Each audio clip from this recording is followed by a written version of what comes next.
میں وہاں سے تعلق رکھتا ہوں جہاں لوگ اپنے 2 منٹ بچانے کے لیے تمہارے 10 منٹ ضائع کر دیتے ہیں۔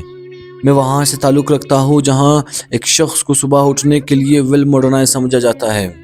میں وہاں سے تعلق رکھتا ہوں جہاں جس گھر کے سامنے کچرے کا ڈھیر ہوتا ہے وہ اپنے آپ کو خوش نصیب سمجھنے لگتے ہیں اور کہتے ہیں کہ ہمارے لوگوں کو کچرا پھینکنے میں آسانی ہوگی، پھر بعد میں کہتے ہیں کہ حکومت اس کی ذمہ دار ہوتی ہے، حالانکہ تالی دونوں ہاتھ سے بجتی ہے۔ میں تو اس بد نصیب جگہ سے تعلق رکھتا ہوں جہاں لوگ اپنے کھیت کو پانی دینے کے لیے روڈ کا ستیہ ناش کر دیتے ہیں۔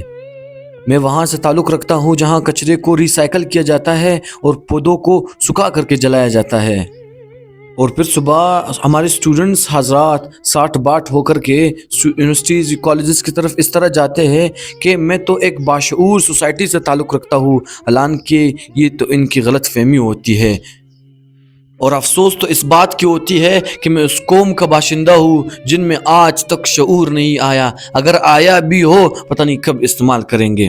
اور پھر ان حضرات کو پتہ نہیں کہاں سے دیواریں ایڈورٹائزمنٹ کے لیے یاد آ جاتی ہیں۔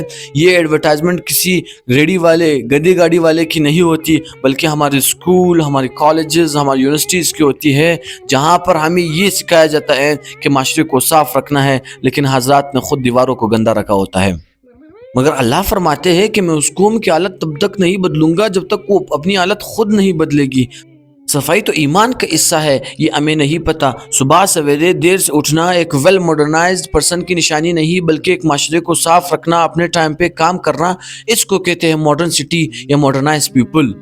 معاشرہ تو اس وقت ترقی کرتا ہے جب ہر انسان میں سوچ عقل آتی ہے، لیکن افسوس کی بات یہ ہے ہم میں عقل ہے اور استعمال کرنے کی طاقت نہیں۔ اور پھر صد افسوس میں تو وہاں سے تعلق رکھتا ہوں جہاں صحیح کام کو خراب کیا جاتا ہے اور خراب کام کو صحیح کیا جاتا ہے، اور یہاں پر اگر آپ دیکھ سکتے ہیں تو بنے ہوئے روڈ کو توڑ دیا جاتا ہے، مگر ٹوٹے ہوئے روڈ کو بنانے کی صلاحیت ہمیں نہیں ہوتی۔ جب تک پڑھو گے نہیں تب تک بڑھو گے نہیں، جب تک سوچو گے نہیں تب تک جیو گے نہیں۔ دیکھتے رہیے ABM 24 معز احمد اور کوئٹہ کے خاموش لوگوں کے ساتھ۔ اللہ حافظ۔